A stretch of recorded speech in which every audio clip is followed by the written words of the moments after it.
Coming up, a political candidate allegedly assaulted by a protester. Is political violence becoming commonplace in the U.S.? We'll speak with presidential advisor Dick Morris in just a moment. Plus, with the midterms 5 days away, we'll analyze key issues among voters and talk about the candidates fighting for them. And Representative AOC sticking to her socialist ideals when it comes to the business of Twitter. Happy to get the perks for free, but not for $8? Oh, AOC. Yeah, we'll talk more about that in a bit. But welcome to the second hour of American Agenda. I'm Bob Sellers. And I'm Katrina Zish. Thanks for joining us. Indeed. The Republican nominee for Senate in New Hampshire says he is the victim of an attempted assault. Don Bolduc, who reportedly had to dodge a punch from a protester before debating Democratic nominee Maggie Hassan, the 60-year-old retired Army Brigadier General. Somebody you don't generally want to mess with. No, I wouldn't go after him. No. Yeah, I'm sure if he wanted to respond, he could.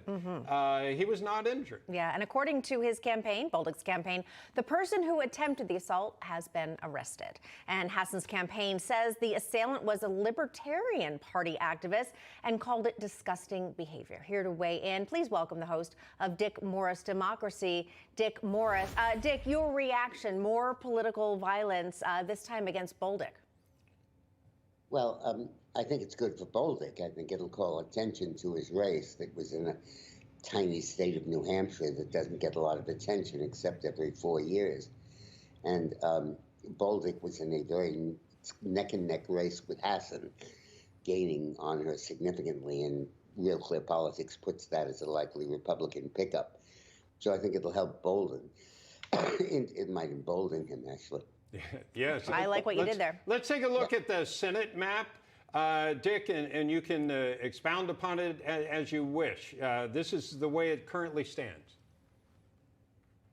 Yes, well, we have to look at this in concentric circles. First, the Republicans were concerned about holding all the seats that they had to get to 50-50, which was the vote.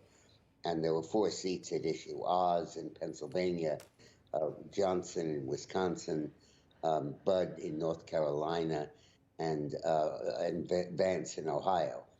And all 4 of those seats look like the Republicans have held the seat, and it's not going to be a problem. Then there were 4 Democratic seats that it looks like the Republicans can pick up, and it looks like they have picked up. So they're probable victories. And they're Nevada, Arizona, New Hampshire, Bolduc, and Georgia. And then over the rainbow, there are 3 other seats that Republicans are not supposed to win, not very blue states, but they might win. And those are Washington State, Connecticut, and Colorado. And when you put them together, you come to 57, which is probably more than the Republicans will win. But it certainly was within range for the Republicans. Okay, let's take a look at the congressional seats. Now, this is harder to talk about maybe because there's so many districts throughout the country. I would say probably 435, but that's, your general thoughts on that. Well, the only way I can count them, because I'm not conversant with the polling in each of those districts each day as I am with the Senate polling, each hour is more like it. In the House districts, I think you basically have to take every seat that is seen as toss-up or lean Democrat or lean Republican or likely Republican, everything except those that are seen as likely Democrat or solid Democrat, the seats that are in those middle categories, and add them up, and there are about 60 of them. And I think that the Democrats are going to lose all 60. Wow. That there's no such thing as a district that now is iffy that the Democrats will win. Now, there could be a few excrescences and a few of the seats that services don't say are iffy could end up Republican. But I think we're going to win a solid 60 seats in the House. Wow. And the Senate, I think, will come down to, at minimum, 54-46, and at maximum 57-43. How about that? Yeah. Okay. Dick, thank you so much for your thoughts. Thank you.